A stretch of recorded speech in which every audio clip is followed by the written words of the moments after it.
Hello, this is Greg Allison with Green Greg's Garden and Worm Farm coming to you today with a special guest, James Mitchell. James Mitchell is a minister with J-Woww Ministries. James, tell us just a little bit about yourself. Who are you and what is J-Woww? Oh, by the way, we're going to talk about a concept. He's pushing a program to help homeless people, and I've got the concept for the homes, the habitats that might work with this. So we're going to have a really interesting conversation. We'll try to keep it less than an hour. James, tell us a little bit about yourself. Thank you so much, Greg. I really appreciate the opportunity. Originally, I'm from Texas, born and raised, so I have conservative values. I'm also, though, living in Seattle, just east of Seattle. And with that, I'm an entrepreneur. I have a heart for service. That's where the homeless part and some other ministry opportunities come in. I'm not a pastor by definition, but I am in a 2.5-year so far ministry school, more just to help me become more of who I'm here to be during this one lifetime. What J-Woww is, J-Woww, J-W-O-W stands for Jesus Workout Warriors. Now, don't get hung up on Jesus as a religious philosophy or something.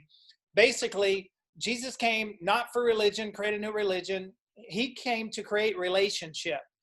Jesus said in the Bible that whenever you want to know what are the two main things you need, number one, love God with all your heart, mind, spirit, whether you call God creator, universal life force, whatever you call that creative force. I personalize it by calling it God. And then Jesus said, and love thy neighbor as thyself. Love thy neighbor as thyself means that there's no problem out there that we can't solve when we attack it from love.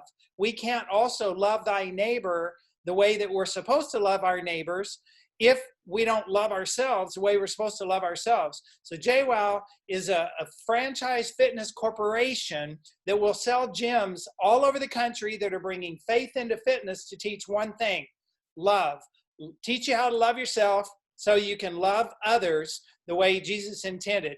Through love, we're going to eradicate homelessness. We're going to set up a whole national chain of J-Woww Ministries food banks. We have a for-profit corporation called J-Woww Fitness Corporation that'll sell these for-profit franchise gyms, just like, say, Anytime Fitness.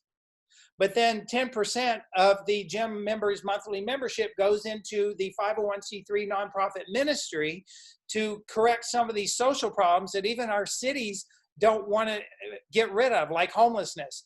Here in Seattle, the city council doesn't actually want to eradicate homelessness because there's people in the government that actually make money from the federal government for every homeless person you have. So people are taking advantage of other people's issues just to line their pockets. So that's some of our programs that we're going to have. We are going to have affordable housing. I ran for Congress. You can see back there, Washington State, I ran for U.S. Congress as a pro-life Democrat to basically bring the principles in with the conservative Republican values of entrepreneurship so people can work together with the best of both and get things done.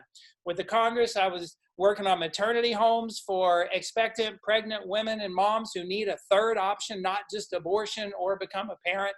So we're going to be able to do everything in the private sector through J-Woww, and working with Greg, you and all your companies and everything we do. We're going to be able to do all that in the private sector without attracting any of the politics, the name calling, the hatred, vitriol, and everything you got to go through when you're a politician. I never wanted to be in politics anyway, but someone said you should do it because you'd be good at it. But, I was like, well, if I get there, I'll go. If not, then I'll do everything we can do in the private sector, and that's what brings us up to today. Okay, very good. So for everybody watching, we're going to get into that. Oh, by the way, he was on Shark Tank. We'll get into that a little bit. We're mainly going to be talking about an idea to help the homeless, though. And that's going to be kind of an offshoot of this business model for gyms that James has in mind here. And so there's a lot of opportunity here. This could really take off. There's a lot of potential. Now, that said, I do a lot of videos on what to expect coming up. I tell people how to grow their own food, how to eat from the wilds. I'll tell people to keep their eyes wide open and head on the swivel because a lot of stuff is coming after us right now. This is the time that we really have to prepare. So my channel started out as an urban gardening channel and became more of a prepping channel. Urban gardening, worm farming. I was going to do a lot of aquaponics videos originally. I haven't done a lot of them, but I do have quite an aquaponics system. I'll go into it more in the future. But the proposition of my channel is to help people thrive, survive, and stay out of the hive. And James and I, some others, will be doing a video tomorrow. We've got a big announcement for a new organization that we're working up. And this one is about freedom. It's about, in fact, it's going to be the Freedom Restoration Foundation. So we'll talk to you more about that tomorrow. Stay tuned. Hopefully I'll post that video tomorrow. It'll be tomorrow or Friday.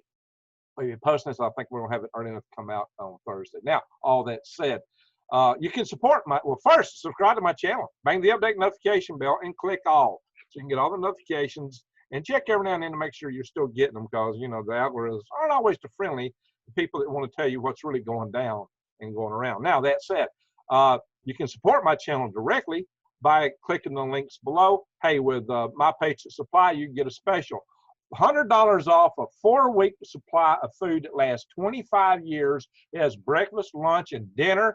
It's got desserts and drinks, 2,000 calories a day per person for a whole 4-week period.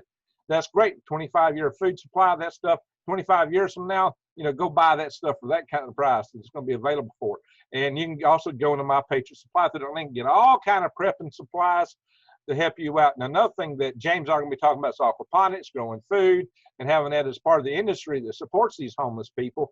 And I can help them out a lot with that kind of stuff, because, and also another good source for seeds for your gardening is True Leaf Market for heirloom seeds. Check the link below for True Leaf Market. All right, let's get on with it. James, tell me, what is your concept for how you're going to use this business to support homeless people and build communities for them, and how you see that working? And I'll show you some of the ideas I have for a home concept that we can build for them. It'll be low cost. I've got a concept for a home, a habitat that you can live out of, make a living out of, and it would be almost zero footprint on the environment, and the utility costs would be essentially nothing beyond your upfront cost of putting in a few little facilities. Go ahead. So a lot of people think that if the homeless people would just get off the drugs and alcohol, they could get out of homelessness. If someone has an addiction and they're listening to the rain pitter patter on their tent and it's 35 degrees outside, and they're using alcohol or drugs instead of putting a gun to their head, what is going to help them to all of a sudden wake up one day and go, you know what, I'm going to get my life together. I'm going to get it all straightened out. I'm going to get off the drugs and alcohol so I can go stay at a shelter, and I'm going to clean my life up. Every day that someone is homeless, that's digging the grave a little deeper. Before COVID, 60% of Americans, according to the government, were one paycheck away from being homeless. One paycheck, meaning no savings. What could a disaster look like? You could lose your spouse to a car accident or a disease or something. Guess what? There goes half your income if you were both working. Can you maintain your mortgage on half your income? No. Guess what? You end up having to let go of the house. What if you lose a child? What if you lose a job? What if you become disabled? Life happens, okay? So therefore, I'm not looking out at the homeless with any kind of judging, because Jesus even said it's not our job to judge. It's our job to love. So I met a man when God told me about bringing faith into fitness, building these gyms. He told me to feed a sheep. I'm like, okay, so what does that mean? So feed the hungry, clothe the naked, shelter the homeless. We're going to create opportunities with a piece of land that can create a whole self-sustainable system. That self-sustainable system is going to have housing between Greg's ideas, my ideas, housing. Then we're going to have a treatment center for homeless people who need treatment. And the reason they'll be incentivized to have treatment is, number one, we're putting them into housing, we're getting them in treatment, and guess what? Right there on property, we're gonna have jobs for them. Greg has opportunities for jobs, I've got opportunities for jobs. So therefore, once they're working, then 30% of their income, we're gonna call that their rent. If they're making $1,500 a month, guess what? The rent's $500. So there's gonna be self-sustainable income to support this whole self-sustainable community right there between housing, treatment for those who need. It's not just going to be for people that are homeless, because guess what? The average person that's not homeless The cost of living is skyrocketing. President Trump, I love the guy, but guess what? If I'd have made it into Congress, I'd be sitting having a conversation across the Oval Office desk with him saying, yes, more jobs, that's great, but guess what? Unless we do something to build affordable housing and sustainable living, when people are taking more than 50% of their income for rent and their mortgage, your rent and income and mortgage is only supposed to be about a third of your income. That means right there that the numbers are off, because you got 50% you're spending at least when it's supposed to be like 30%. That other 20% you're not getting in your check because it's going to your mortgage or rent. That's part of that 20% you're supposed to be needing to live out there. This book that's out there on the market, you can find it at my website, which is J-Woww, J-W-O-W, FIT, F-I-T, like fitness, jwowfit.com. There's a link to this book. It's called From Shark Tank to J-Woww, One Man's Unbelievable Journey. I never dreamed that I'd be writing my own story. I never wrote a book before. This story came out, this was downloaded from God onto a computer in 5 days, 220 pages. In 14 days, it went from first word type to live on Amazon. Okay, From Shark Tank to J-Woww, One Man's Unbelievable Journey. I never thought the pictures of the homeless people that I was taking when I was out driving late at night, I never imagined that those would ever end up in a book. There's a guy in a parking lot right there. Why? He's sleeping in the parking lot because he can't stay anywhere. So the shelters, some people say, why don't they just go to shelters? You can't be at a shelter if you're using any alcohol or drugs. Guess what? I met a woman when I was volunteering with the Seattle Union Gospel Mission. I was up in the jungle of Seattle, the Jungle Hills, and she was throwing out these medical terms. I was giving her blankets, food, socks, sandwiches, peanut butter, all this stuff. And she's throwing out these medical terms. I'm like, who are you? How do you know these words? She's like, I was a nurse over at Swedish Hospital. She said, one day I was walking down the hall, slipped on some liquid that was on the floor, broke whatever it was, her hip or whatever. She's on this opiate painkiller for like 5 years. Then she ended up with a new doctor. He goes, oh, you've been on this, like, oh, that's too long. We've got to get you off. Cold turkey, really? Chemical dependency that your body is physically addicted to, not from your mind, but physically. So you can't get it anymore. You got to go onto the street to get it. Guess what? You can't go stay at a shelter if you're using. We're going to bring people out of the using one step at a time, because number one, we're going to get them housed. We can eradicate homelessness. I worked with a man who's now in heaven that eradicated 91% of the homelessness in his area. How? By giving them housing. People said, what do you mean you just gave them housing?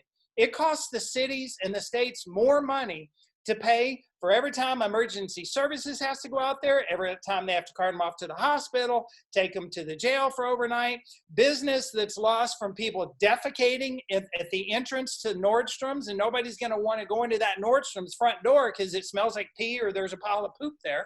So with that, we lost business as part of the problem. All these issues, it's costing city states so much. We can house people for less than it's costing them right now. And then once you get them housed, their opportunity for recovery goes up that much.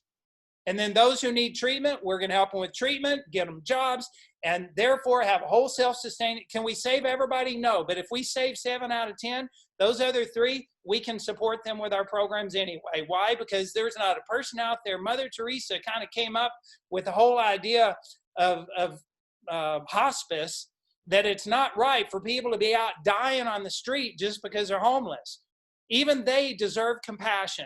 That's what I'm all about. I'm all about love and compassion. We're going to solve these issues. I'm tired of the problems the way they are. Nobody's solving them. We're going to do it. Greg, I'm so grateful for you and everybody that's part of this. I'm excited for tomorrow.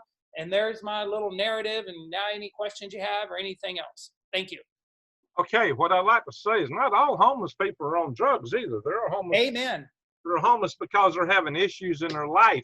I've actually taken 2 homeless people into my home right here in my farm. One of them preferred to live in the greenhouse, although I offered him a room, and the other lady is still here with me. The other guy, he left on his own when a friend died. He was depressed, and that's why he was homeless in the first place. He lost his wife and his son. It was just too much for him. He was a carpenter. He made money. He could make money anytime he wanted to as a carpenter. He's a good carpenter. But just life had him too depressed. The guy was not on drugs. Uh, in fact, I had a guest come here, and he warned me about it. Another guest who he said, "You need to watch this person. They were asking. They asked me for a line of cocaine." He said, "You need to keep an eye on them." So, uh, and he was a good God-fearing man too. On top of all that, he's just had issues. And the lady staying with me here now, who helps me out with the worms, uh, she just fell on hard times. They have some issues in their life, and drugs is not the only reason. Now, it may be a prevalent reason, but there's a lot of reasons that people are homeless. And sometimes people have reasons they become homeless, and then because they're depressed and they're in a community where drugs are so prevalent, they tend to fall upon them. And as you said, the ones that aren't on drugs often wind up in these shelters and things, but they don't all go there either. The one that was here, he had a place to stay, and I'd pay him money for working. But one day when he had a best friend that died, when his best friend died, he just left. And yeah. Sorry to interrupt. In this book, there's a story of a young woman that I brought out of homelessness that I had no idea at 3 o'clock in the morning driving Uber and Lyft to build my businesses. I had no idea I was going to be led through a Lyft request to pick up this woman. She was homeless, having me taking her to a cold, broken down, moldy van that she'd been living in for 3 months with her little dog. She couldn't go to a shelter because she had a little dog. Guess what? She'd rather sleep under 3 blankets in the freezing cold in this moldy van than part with her little lifesaver. That little dog was her lifesaver. In the book, it talks about, now, why was she homeless? The number one cause of women being homeless: domestic abuse, domestic violence. This woman would be kicked on the floor. She'd be beat up. The guy she was living with said, "You have no purpose for living. You might as well just die and get it over with." Oh my God. She got out of that. I was told later by her, "You rescued me from the clutches of death because of everything I was going through." And one time she just was so tearful. She's like, "James, I'm sorry, I'm feeling a little sad right now, but it's because what you've done for me." I gave her housing right here in this apartment. I gave her housing. I was making coffee one morning, and she's like, "What you've done for me," she said, "is more than even my parents, who now are off in Peru, no support even from her parents." She's like, "You've done more for me in the last 2 weeks of just having met me than my parents have done my whole life. So I feel a little sad, but I'm so grateful for you." Here's a woman whose life is forever, the trajectory changed because of one act of kindness.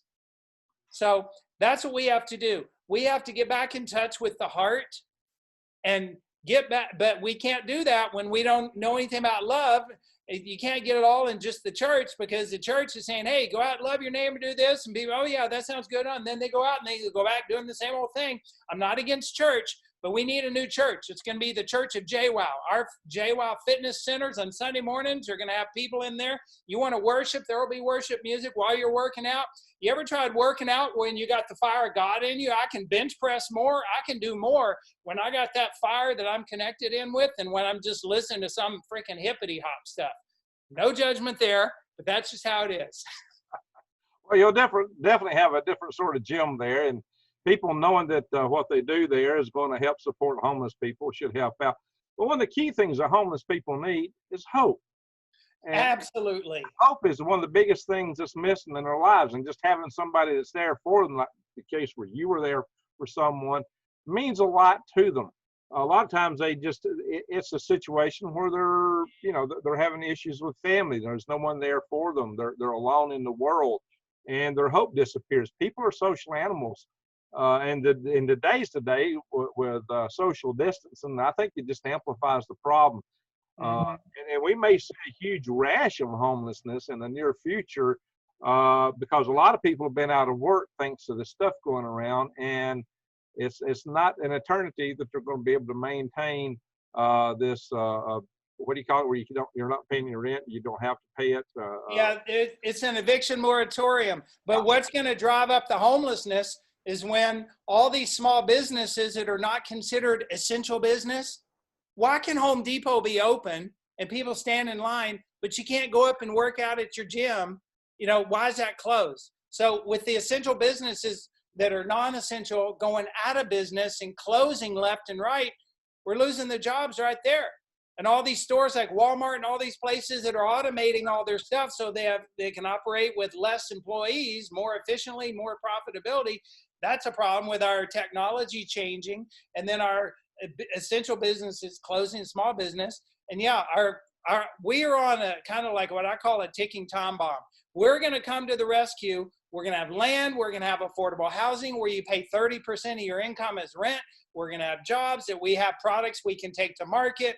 We're going to have treatment centers for those who need it. And then we're going to set an example how we can take that one and duplicate it all over the country, because we'll have gyms all over the country. Anytime Fitness, we built our J-Woww model on.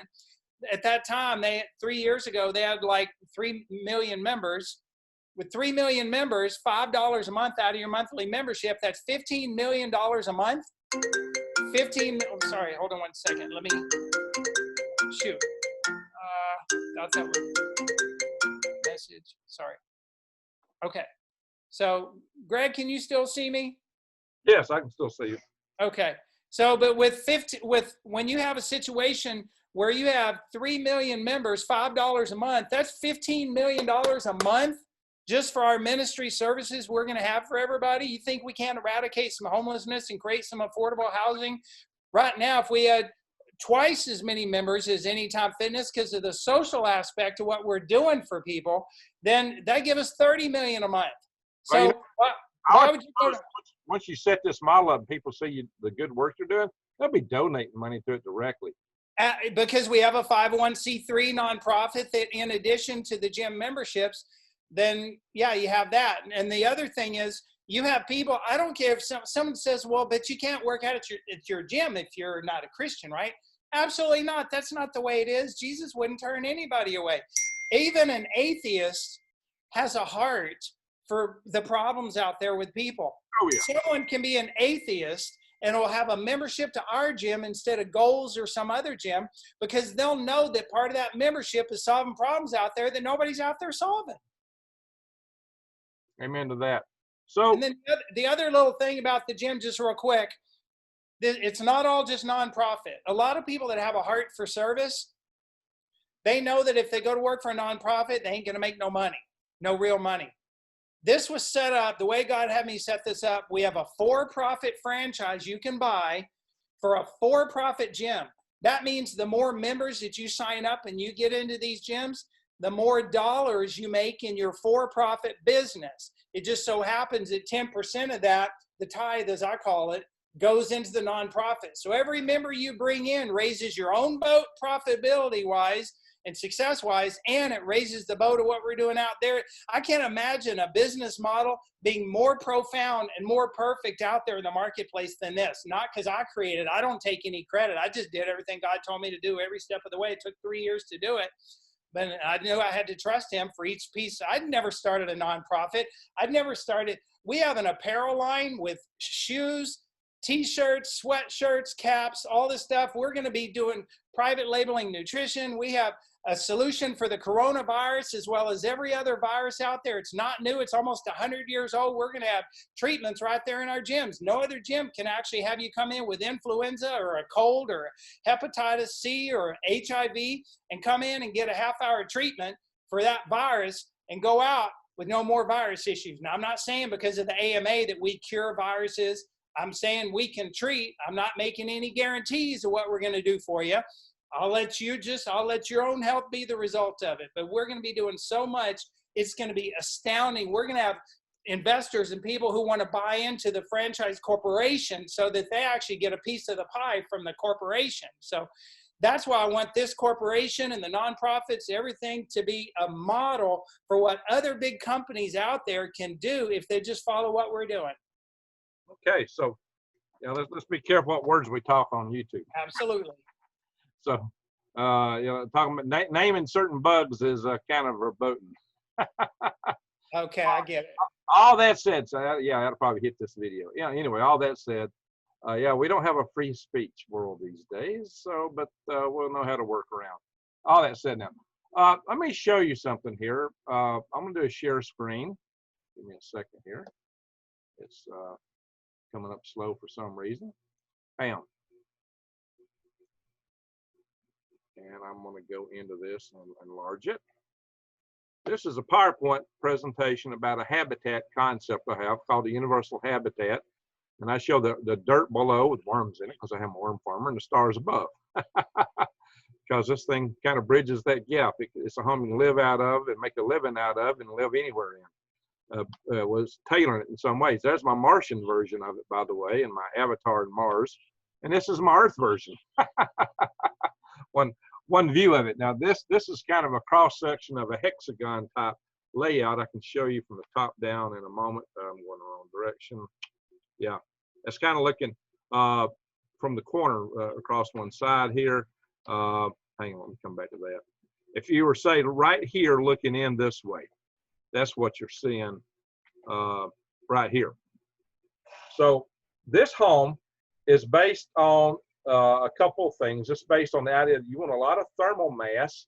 You want to basically build a home out of the materials wherever you're building out of as much as possible, whatever's available there. The soil, the dirt, the regolith, they're perfect for obtaining the thermal mass that you need. With a lot of thermal mass, you greatly diminish the energy requirements for this home. Now, I scale this home to be the same scale as the garden growing area of the Dervase family in Pasadena, California, because of their Dervase family on a 1/10 of an acre in their backyard grow all the food they eat except for grain products. And on top of that, they sell from that 1/10 of an acre and make a living off the 1/10 of an acre. And we're doing it for 4 adults until the father passed away. Now his adult son and 2 adult daughters are continuing the tradition. And they were adults at that time too when I first met them 10 years ago.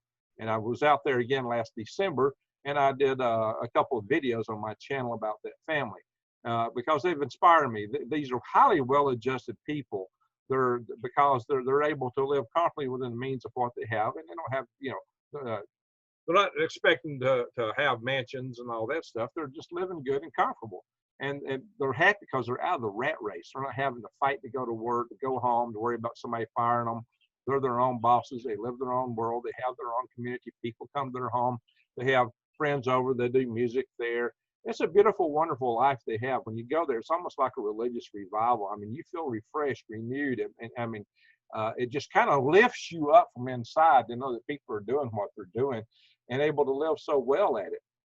And they're very much in tune with their environment. So I thought, how do I take this to the next step? Kind of combine that with like an Earthship on steroids type concept. For those that may not be familiar with Earthship, it's homes that are kind of somewhat submerged into the ground that are built with tires and tire walls and things like that. Now, you could build these walls with tires and pound dirt into them. It's very labor intensive. That's a way to recycle garbage. It's a good idea if you want to spend the labor on it. But you could also do it with sandbags, or sand cubes, earth bags, as you call them, which would be more efficient, quicker way to build them labor-wise. Or if you really couldn't afford any labor, you could use 3D printers and just print concrete walls with them. Now, we're talking about having communities and homeless people available. So I think we would have people available to build sandbag walls at least, and maybe would do some tire walls too, because that is a good way to recycle. But unlike the guy, the Mike guy who's known as the garbage warrior, Mike Reynolds, I believe is his name, come up with the Earthship concept. I'm not a purist on it's got to be this, it's got to be that. I'm saying, hey, the main thing is we want to have growing area to feed the people. We want to have a home you live out of, make a living out of, and it would meet most of your needs. It would take care of your environmental needs, your energy needs. Now, I would sink it underground as much as possible. But it's not requirement. You could, having 18-inch walls thick with thermal mass would be sufficient. But if you can pile ground up against them, that would be even better. I show a partially submerged home with a berm up against the walls, at least to the window level, which of the second floor, which isn't necessary, but that's, you can put the whole thing submerged. If you saw the Martian home concept they had above, this whole concept here is submerged, and this is like 30 meters. This is a bigger concept than this one here. Now, what I've got here is the footprint. Now, the family, the Dervase family, were growing in their backyard, and on their 5th of an acre, they had a house, they had a driveway, they had a shop building in the back. I thought, well, why can't you just combine all this and you could grow stuff on the roof and make more efficient use of the space? So you could literally do it all on the 10th of an acre if you planned it out right. So, and actually I'm providing more living space than they've got. And it's not necessary you do this, that you have all these levels here. You can do more or less. But I've got, this whole thing is a 10th of an acre. It's 4,356 square feet. And you could build this any way you want to. And this is intended to accommodate 4 adults like they had. You could build it half as big for 2, or a quarter. You can make it a little over 1,000 square feet for a single person if you wanted to, or tailor it for whatever your needs are. But this idea is you can make a living just on growing food out of this. Or I've got this as a 2-level system here. I've got this big underground bunker, workshop, garage. I mean, you could have an entry down in here. You could park your car in it, but you know, it's going to be over 2,000 square feet, a little bit more than you need for a car.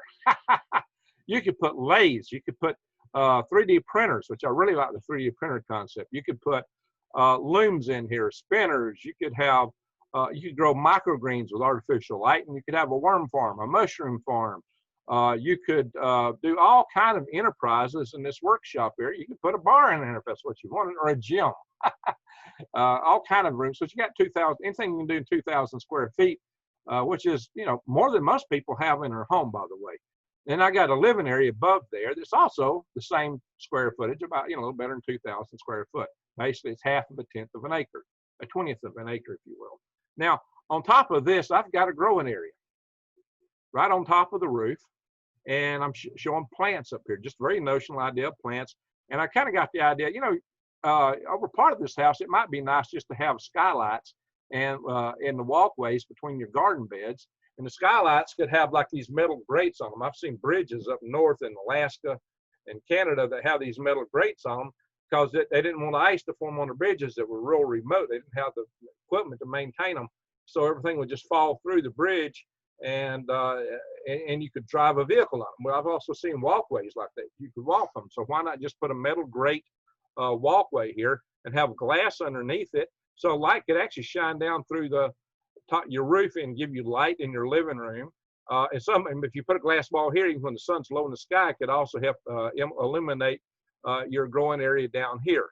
But you could have this as a multi-level growing level down here. So I've got kind of an inner courtyard here. This inner courtyard has a garden on a raised bed garden area, kind of like the DeVase family had. All they did was raised bed. They did a lot of trellising. They had a lot of vertical growing, mostly on the walls, but not necessarily in the middle of their bed. So it's kind of like this. They grew up on their walls.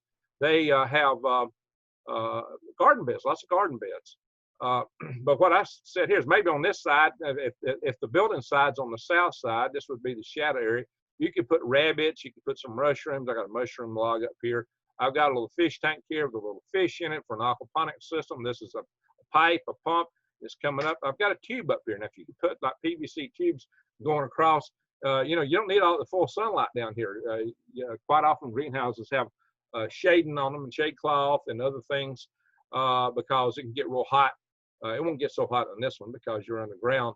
But you could definitely grow more plants by growing above too. So you could have 2 levels of growing. So actually, this has 50% more growing area than their DeVase family would have available to them, because I'm showing a combination of aquaponics, which they don't do. And this is not necessary. You don't have to do this. And again, you'll have to have this level up here. And so you could have, you know, the sun more accessible to your courtyard. So there's many ways to lay this out. There's just, and I got kind of a notional greenhouse roof up here. I actually pencil drew that, and I showed active or passive vent. You take an earthship, the greenhouse is going to warm up inside. An earthship house would put a louver that you could open and close with it'd be spring activated. You could open and close it with basically just a rope hanging down. And they have these tubes that run through the ground that pull air through your habitat, through your earthship, through the ground. And these tubes would cool it off in the summertime. So you'd open it up here, and the air would exit and it would pull cool air through the ground. So you've got a solar powered air conditioning. Not to mention anything underground is not going to require as much energy in the first place. So you would get heating from the sun, and you would get air conditioning from the sun. So you don't have to heat and cool your house.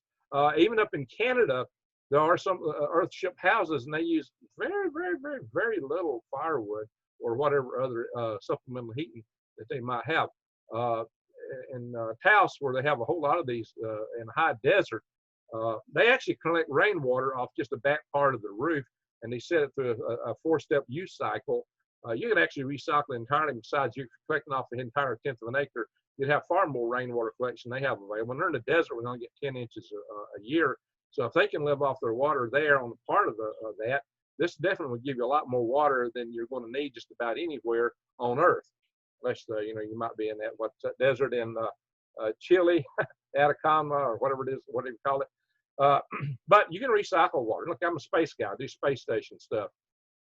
You could totally recycle water. You could dehumidify the atmosphere and take water out of the atmosphere. There's a lot of ways that you can make this more productive, especially and use it in space. But so if you're here on the ground, what do you need? Most of your power goes to heating water, heating and cooling your house.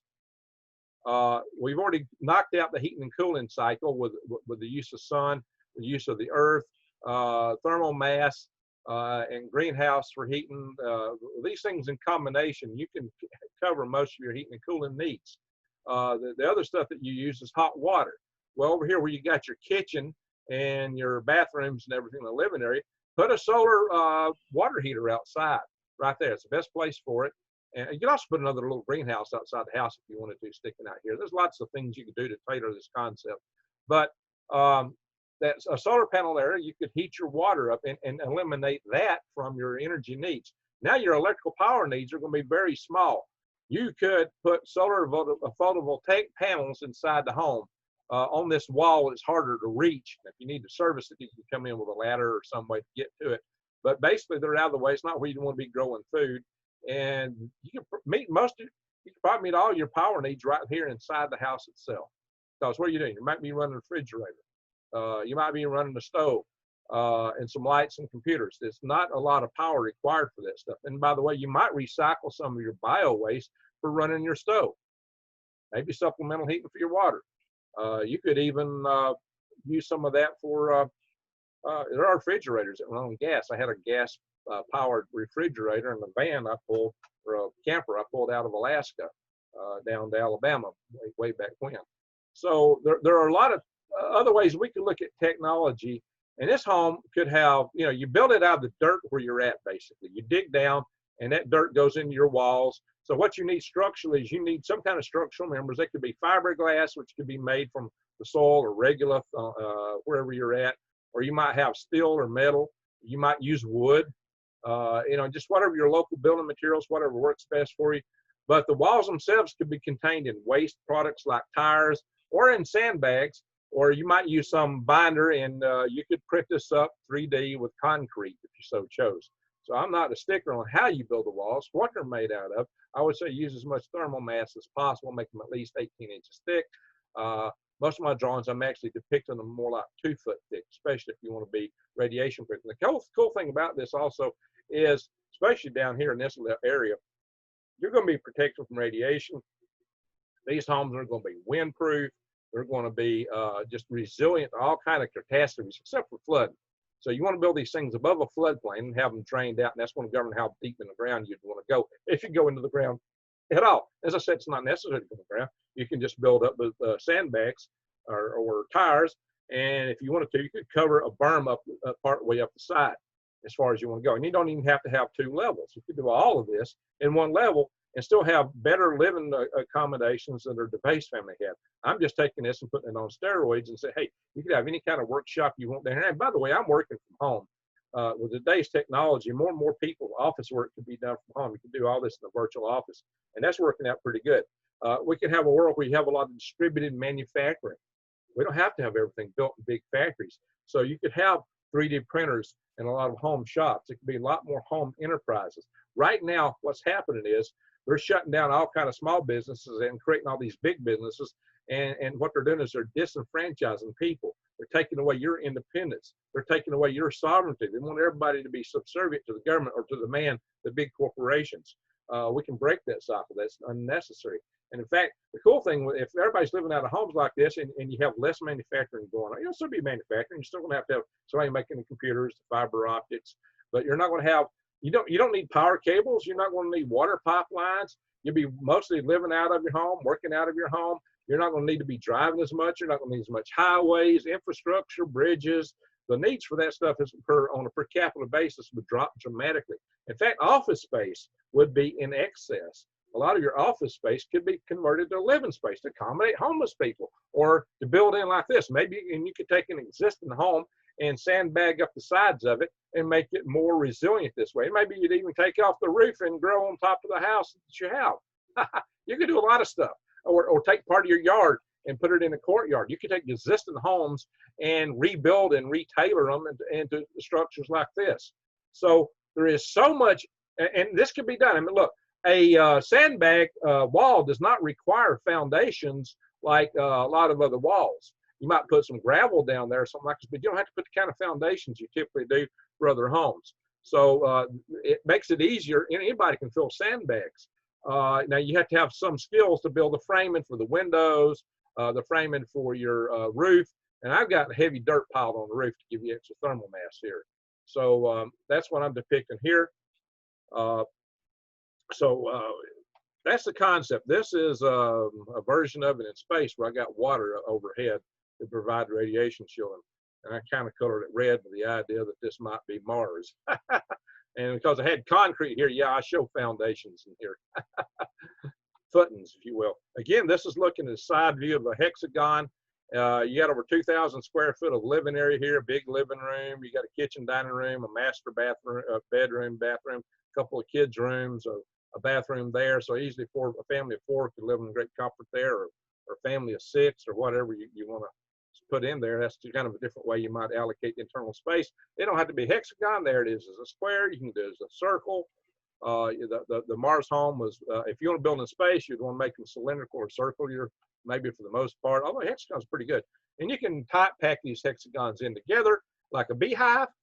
You could open the center up as a courtyard to share between the homes, however you want to do it, or you could allocate little pieces of it, pie sections to the homes. There's just tons. You can make this like a fortress. These homes would be a virtual fortress. So that you could take cargo ships and put 3 of them together, the tri-man or whatever you want to call it, put a platform across them, and you can put 330 homes on it. You can have over 1,200 people living on that. The cool thing about this concept is the UN is some years ago said that the population of the world would peak out at around 9 billion people. And then they thought the population would start falling worldwide, kind of like it's doing in the West right now. If you got everybody living afoot in homes like this, I mean, everybody in the world could live in a home like this, because it's not going to cost a whole lot to build them. You can build these anywhere in the world. And if you're living a home like this, you got your food, you got everything you need practically. I mean, for Pete's sake, you're living, you could easily live at a mid-class standard of living, middle class, for very little money.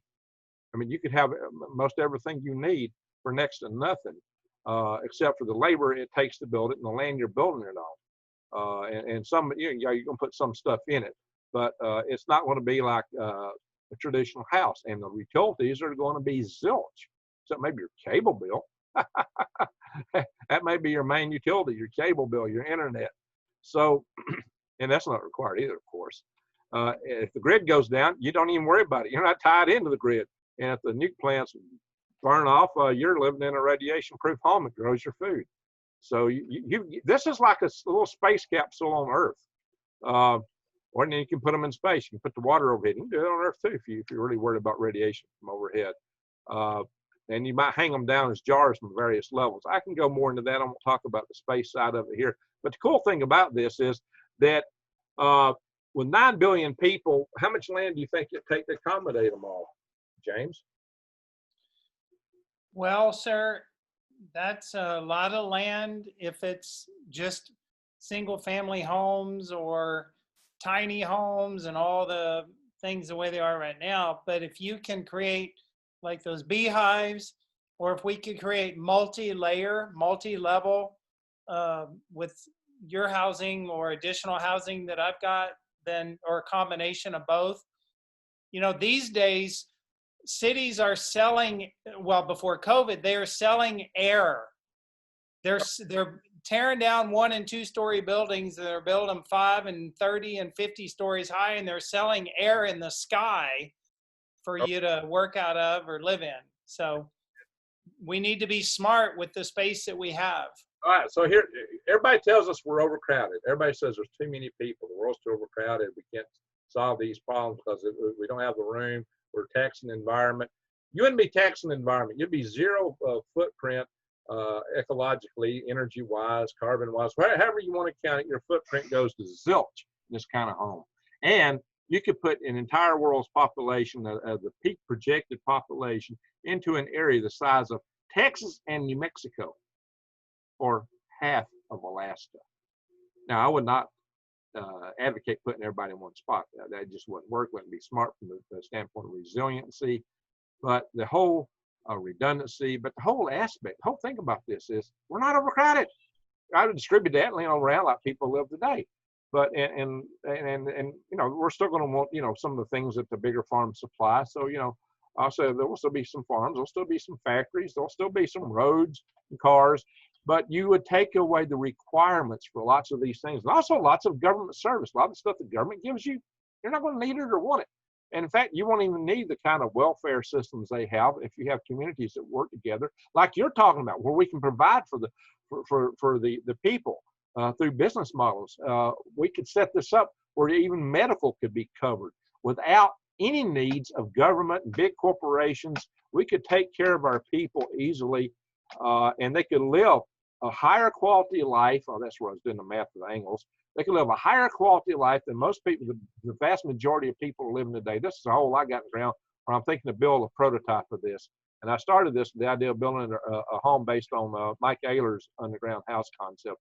But I decided to change my mind since. That's why I can put all those poles in there. It's mostly cedar poles. The poles in my holes, there's some Earthship pictures. I mean, it can be beautiful. I think they should be artistic. And to have all the green stuff growing in your home gives you a psychological benefit. There's something we call a nature bath. It actually puts dopamines in your mind. It puts you relaxed. People are not as tense. They don't want to fight as much. In cities, people are in such artificial environment. You see that rope? That's the kind of lubricant control they've got for their little greenhouses on the front of these Earthship houses. But the growing area inside is really small in these houses. And here's one of the tubes they use to suck the air through the ground. And they got a grate on to keep mice and things from coming through there. I'll tell you, that can be a problem. But these can be very beautiful homes. We can be artistic and do these things however our creativity avails itself. But it's great from the utilitarian standpoint that you can have a home you can live out of, make a living out of, in which your utilities are zilch, your environmental impact is zilch. You know, all right, you're going to have manufacturing, build solar cells. Like I said, there'll still be some manufacturing, but it won't be anything like we have today. It will be a different world. You can actually live and make a living out of your home. And that's a revolutionary concept. And it gives everybody a sense of independence they've never had before. You can go anywhere in the solar system, basically. Moon, Mars. I even got concepts for how to tailor this and put them in free space habitats in orbit or in transition between the planets. So I've got a lot of ideas on this, James, but the thing is, it combines all components. It combines growing stuff. So the people inside can be growing food to sell, to eat. And, you know, they may specialize in various things at different homes. They can be making stuff in their workshops according to what their interests and skills are. And that could be part of how they're making a living. Or they could be doing office work and working out of virtual offices like I'm doing right now. So there's a lot, and, you know, distributed manufacturing using 3D printers. So there is a lot that we can do. Some of these houses could be businesses entirely, like a gym, and you could scale it up. It don't have to be the size of this or 1/10 of an acre. You could scale it up, scale it down. This would be a good way to build a gym, to build a restaurant, build many other kind of businesses. It's a good model to use the thermal mass.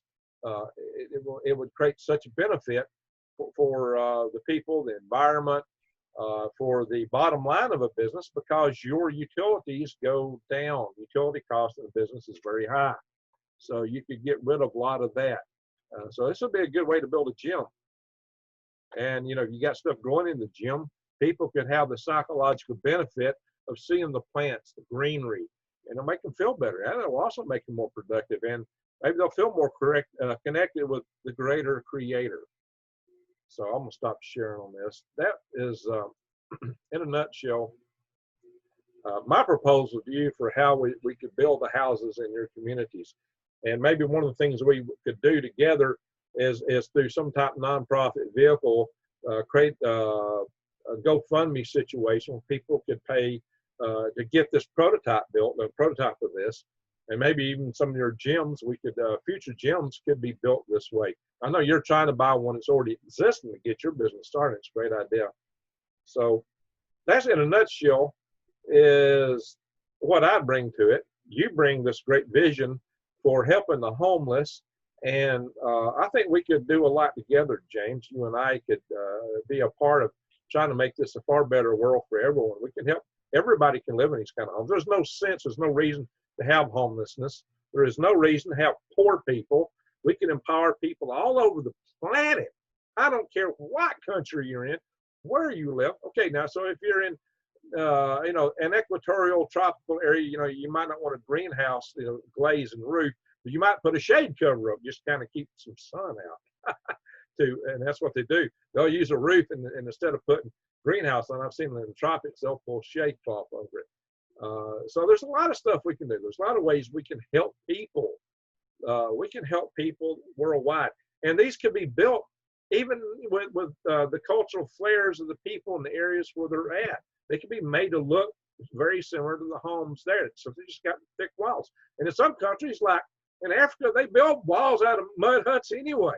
So they would feel very at home in these. I mean, these would just be a little bit scaled up version of what you're already living in. So they'll be actually growing food inside. So I think this is an exciting concept, but there is no point in poverty other than poverty pays those in power. Poverty pays powered people. That's what we got to break. Poverty pays powered people. It's time to empower the people and break the cycle of poverty. Yeah, it's time to stop taking advantage of people based on their need, and you're not really solving their need. I've seen a 3D printer print a cement, structure before. It's pretty impressive. The thing too is Ray Kroc, who founded McDonald's, he saw one restaurant and he told the two owners, we could duplicate your system there. And later what Ray Kroc learned is that McDonald's shouldn't really be as much in the burger business as the real estate business. So ultimately we want to own our gym properties. We could be buying parcels of land and 3D printing, cement buildings that we furnish them inside, all that we do, and just make them downright pretty and all kinds of cool. But ultimately that way we're not beholden to any property management companies. We own the gym property. If a franchisee decides they need to sell or retire and go do something else, and we buy it back from them, and we own the land and we own the assets, and that makes the company more valuable, so that those who own equity in J-Woww Fitness Corporation, it's like Anytime Fitness Corporation, you owning equity in the parent corporation, you get, Anytime Fitness before COVID was a $2 billion annual revenue business. Why can't we be, when we're giving you not just a key fob to work out 24/7, but when people have said on the other side of those doors, the reason people are going to join your gyms is because they're going to know that on the other side of those doors is love, and not just love that's preached, but love that's walked out inside the gym. See, people, when they need to know when you work out, so many times people tie their self-worth to how much can they bench press today? What is their body fat today? What's it going to be tomorrow? They tie their self-worth and their self-love. I don't mean self-centered and selfiness and all this entitlement, all this garbage, but people need to know that your value comes from you being created from the creator, whatever you want to call it, and that no matter how much you can bench press, that doesn't change how much you love yourself. The more you can grasp that, the more you're going to love each other. And that's why people are going to be in there working out. They're going to be in there helping each other. When someone's lost a spouse, somebody might need prayer. Somebody might want to know, hey, Joe, how you doing? Well, I'm going through this. I just lost my job. Life happens while we're out doing what we're doing, and we're just going to do so much and create so much opportunity that we're going to have, as soon as this first gym opens, if it's Arizona or wherever it is, then we're going to get so much press and become such a wellness center, offering so many services and everything. We're going to have so much press that we're going to have a line around the blocks of people wanting to buy franchises. Because why would you go buy an Anytime Fitness or a Subway sandwich shop or a Taco Time? Well, whoop-de-doo, I get to go to work today, own my own business making tacos. No offense to making tacos. I love them. But what if you knew that you could go to work building your business that's helping everybody learn about love, working, taking care of themselves, and knowing that everything that's out there doing is also solving those problems. So when you do see someone on the home street out there homeless, you go, you know what? That person's not going to be there much longer. I'm so thankful for J-Woww and this guy just being obedient. I'm nobody special. I'm just somebody. A lot of times when it comes to faith, just a quick moment on that, a lot of times people aren't willing to step outside of the boat because they're afraid, and they want to wait until they feel enough faith, enough strength, less fear before they get out of the boat. I have a book over here. It's called If You Want to Walk on Water, You Got to Get Out of the Boat.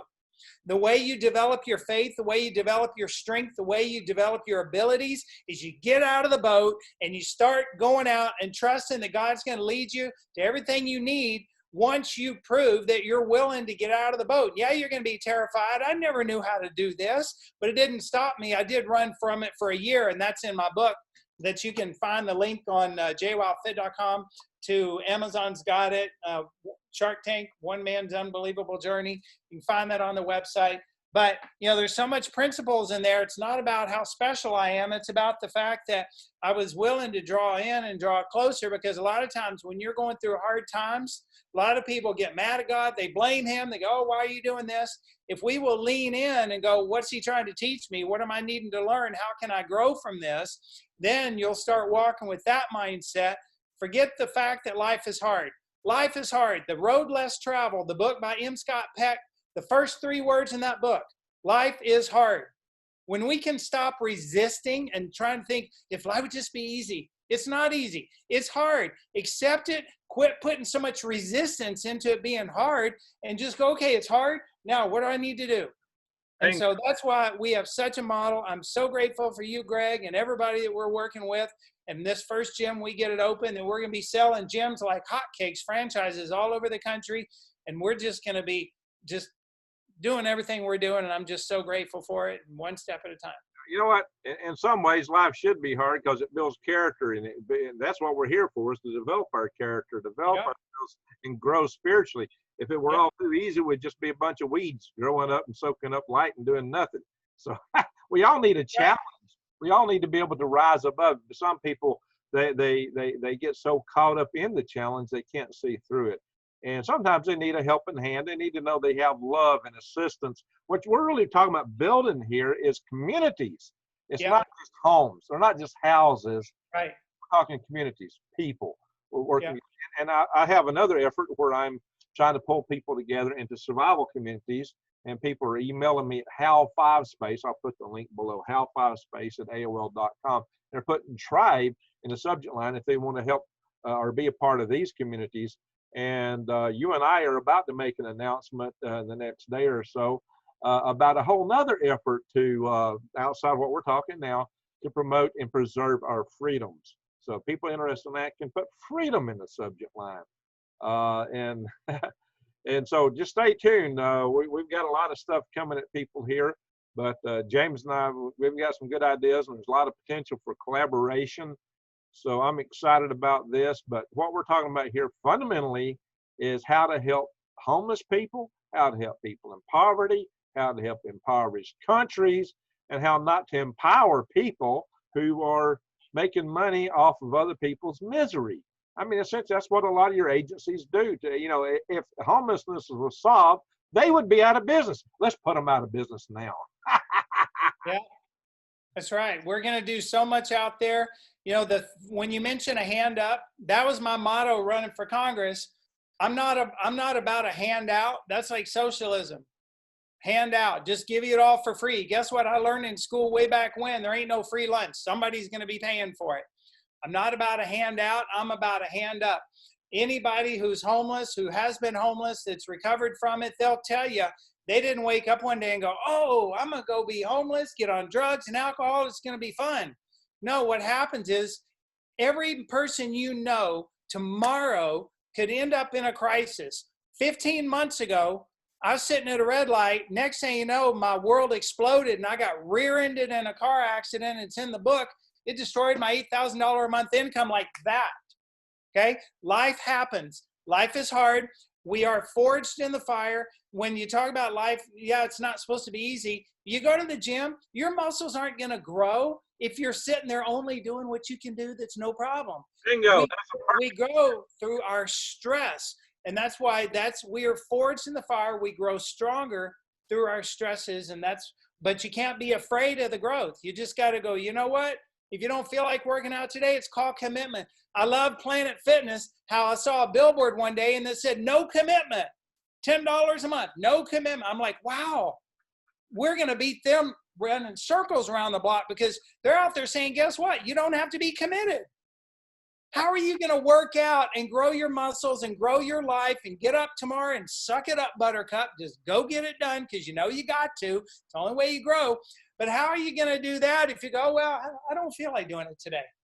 I'm not committed. I don't have to be committed. Yeah, there you go. But if we're not careful, a lot of us get committed. Well, yeah, that too. We'll have treatment programs for that, by the way. That's what we need. The love, the hand up, Absolutely, the hand up. Community. Hey, you're not in this world alone. That's right. We need to collaborate and see. The society pits us against each other. Society divides everybody, and we don't have the love, the connectivity, and this gives us the opportunities to allow these things to grow and flourish. So I really like what you're doing. This gives us a way that we can grow a community, a network of people that's positive. And so this is a change, because I'll tell people a lot of times in my channel, some of my videos I do, that love is the answer, because love dispels hate. Absolutely. Light dispels darkness. Love dispels hate. And we've got a lot of hate going on in this world today. And fighting hate with hate is not a prescription for making anything work. Two wrongs never make a right. So let's just change this world with love. Well, and even hate, you know what the root of hate is, right? Tell us. Fear. There's only two things in this world that you can operate from, either love or fear. Because when you hate something or someone, that's rooted in fear. You're afraid of it. So you're going to hate it. So if you know that at the root core of every decision, every thought you have is either operating from love or fear, and if you're at all a Christian, I don't mean, again, rules. Religion is about rules and all that. Relationship is what it's about. If you're about a Christian, meaning trying to live Christ-like, or any other faith that lives well, it's all about love, then you know that in the Bible it says, you know, beloved, I have not given you a spirit of fear, but of strength, sound mind, power, and love. So when you have a moment of fear, go, you know what? He didn't give me that. That doesn't come from God or Great Spirit or universe or anything else. So guess what? There's only love and fear. So if I'm feeling fear, guess what? Plop that out, throw in some love, and guess what? The mind can't occupy two opposing thoughts in the same moment. That's why Jesus said that it only takes the faith of a size of a grain of a mustard seed, not even a whole mustard seed, the grain of a mustard seed. Because I later learned what that's about. Too many preachers and people are saying, you have to have a lot of faith to get to heaven. You have to have a lot of this. No, you don't. In one moment, in a split second, the mind cannot occupy two opposing thoughts. In that split second moment, you can't have both fear and faith in that moment. So even if you have the tiniest amount of faith, the size of a grain, just a grain of love, in that moment, you have an absence of fear and doubt. All you need is an absence of fear and doubt. So next time you feel fear or feel doubt, go focus on love, and guess what? In that moment, you're focusing on love. You can't focus on fear or doubt. Boom, you're done. You could look at two people on a street corner, one that's homeless, one that's in a three-piece business suit, and the difference of one being homeless and one being wealthy, the difference can be this tiny. This tiny. It's simply knowing you have the power and the ability to change your thought in a split second. Well, it's hard. Only if you say it's hard. You said it's hard. That's a thought. What if you said, oh, well, it's easy. It's love or that. Guess what? Boom, you just changed it. There's your whole life plan. Didn't cost you $6,000 in a weekend seminar. I gave it to you for free. Now go out and change your life and love somebody and have fun. Well, this is going to be revolutionary, my friend. So Yes, sir. that's the real thing. And, you know, rules are often created by people and organizations so they can maintain control. Yeah. You know, if you, the way I read the Bible and the intent of God, and I'm sure a lot of people will take difference with this, I'm not really wanting to get into it, but the main thing is your relationship. And if your heart is full of love, you're not going to be going out stealing and breaking and controlling other people. Yeah. You're not going to be doing the bad things if you've got the love. You're going to do something good. So that's what we need to focus on. Is just that. If you have the love in your heart, you're going to do unto others as you would have others do unto you, because that's the way you're going to operate. And if you're operating that way, you're not stealing, you're not cheating, you're not doing all these control things, taking advantage of other people, because you're on the side of giving and helping. Because you're rooted in love. You're choosing love over fear. That old song by Dionne Warwick, what the world needs now is love, sweet love. Such a simple thing. If you're a Christian and you just walk around singing, Jesus loves me, this I know, for the, if as long as you just focus on love, that's all you need. That doesn't mean that magically everything goes away. But when I walk down the street or I drive down the street and I see someone homeless and I'm pouring love into that person and I'm loving the fact of what we're going to build because we're going to get that problem solved, that motivates me. So you can either be motivated by love or motivated by fear. Which would you rather be motivated by? Focus on that and then just go get it done. Well, here's a simple litmus test for anybody to consider. What makes you feel better, really? Yeah. You feel better when you're controlling somebody, or do you really feel better when there's love there, real love? Yeah. This answers so much stuff in our lives. It's such a big answer that, but we've been conditioned by our society to think other things. We've been conditioned by our society to covet and to do all these divisive things. We don't need that. That's how they control. Bingo. That's how you control people. You keep them divided. I'm not really going to go far into this. Well, let's just say there's movements, there's organizations out there that they appear to be for one thing, but if you look at, are they really supporting this or not, and they're just funding other stuff, then you know they're not really for it. But you got to be willing to look below the surface. So people maintain a sense of control over you to fatten their wallet by keeping you divided, focusing on our differences. We are more the same than we are different. Bingo. And it doesn't matter to focus on our differences. We all bleed the same blood, like that song by Mandisa. We all bleed the same blood, you know? Anywhere in the world, if somebody means yes, they nod their heads. And this is no. If they cry, they're sad. If they smile and laugh, they're happy. Inside, we're all the same. We may look different. We may talk different. And we get different ideologies put in our head. That's our programming. But deep down inside, we have the same kind of desires. And everybody needs love. Everybody wants family and community. And you want your family and community to prosper. And there's no reason it can't do that other than the fact that some people play power games to divide us and separate us. So we can get totally beyond all of that. That's where we need to go. And the love is the answer. So it is. I'm so grateful for you, Greg. So grateful for your channel, for your show, for the, I wouldn't know you. I wouldn't have this opportunity if I hadn't run for Congress. Sometimes when God calls you or you feel led to do something, know that part of the journey is the journey. The end result you may get to or not. Don't stop going just because you don't know if you're going to get to the end. Go, because life is the journey and all the gems and everything you pick up along the way. I'm not in Congress in this coming November, and I'm actually thrilled not, because I don't deal with all the crap of politics. But I still, because of my run, I got to meet you, Greg. I got to meet just wonderful people, be here. And remember, it's about the journey. So when you're so focused on your goal of what you're trying to get to, just like in the gym, oh, I need to get to this, remember to enjoy and appreciate the journey along the way. The end will take care of itself, but focus on the journey today. So you know what? You graduated from Congress to progress. Absolutely. I love it. That's awesome. Thank you. All right. With that, I think we can end this video and this sound and chat just for a minute. So everybody, I really thank y'all for watching. If you really like this video, say, hey, Greg, I get the point of love. That's a little pointy dart, but I get the point of love. I don't think you get love out of anything pointed like that, but you get the gist. Anyway, everyone, I really thank y'all all for watching.